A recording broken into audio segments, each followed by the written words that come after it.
This is my 1961 John Deere 2010 row crop with the gas engine. There isn't a lot of information out there about these tractors, so I'm going to shoot a few videos on stuff I'm going to do, stuff I did to it in the future. One of the most important things I had to fix on this tractor was the hydraulic pump. This, for those of you who don't know anything about the 2010s, they're basically the armpit of John Deere. Probably one of the worst, if not the worst tractor they ever made. So the first priority I had was to find a pump. They don't make a new one. You can buy refurbished, rebuilt ones if you can find them for around 800 bucks. But I was able to find a used one for I think 250.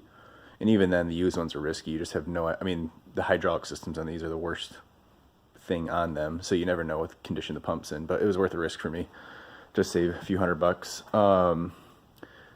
Yeah, and even for the hydraulics, I couldn't find a lot of information. Fortunately, most of my friends are mechanics and diesel mechanics and tractor mechanics, so I have their resources.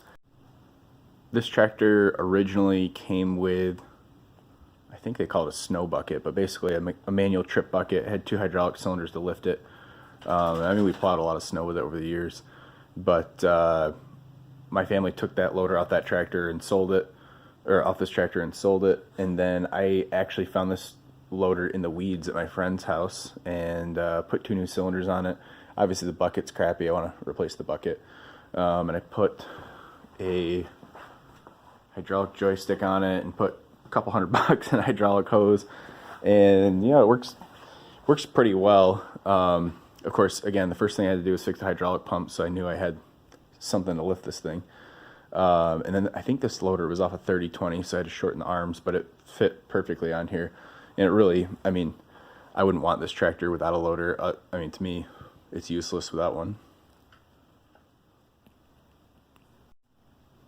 So another thing I had to fix on this tractor when I got it is one of the right brake would hang up, and it would disengage when you put it in reverse, which was really annoying because basically in the snow and the mud you had to steer with the brakes of these tractors. But the brake housing back here, most of the stuff on this tractor is really easy to fix and really easy to work on. There just isn't a lot of information. I even have a manual, and my grandpa's worked on this tractor since the 80s.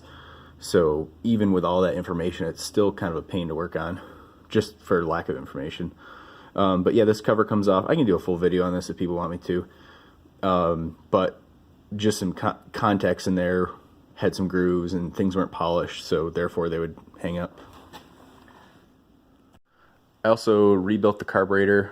I mean, this thing does not like ethanol fuel whatsoever.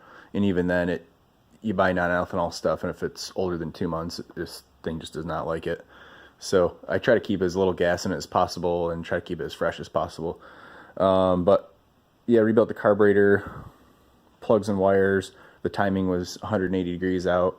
And it really, honestly, my grandpa would have burned this thing to the ground if it didn't run so well for so long, and I think that's why it's stuck around and they put a lot of work into it. But it does run great. I mean, now it fires up without the choke. But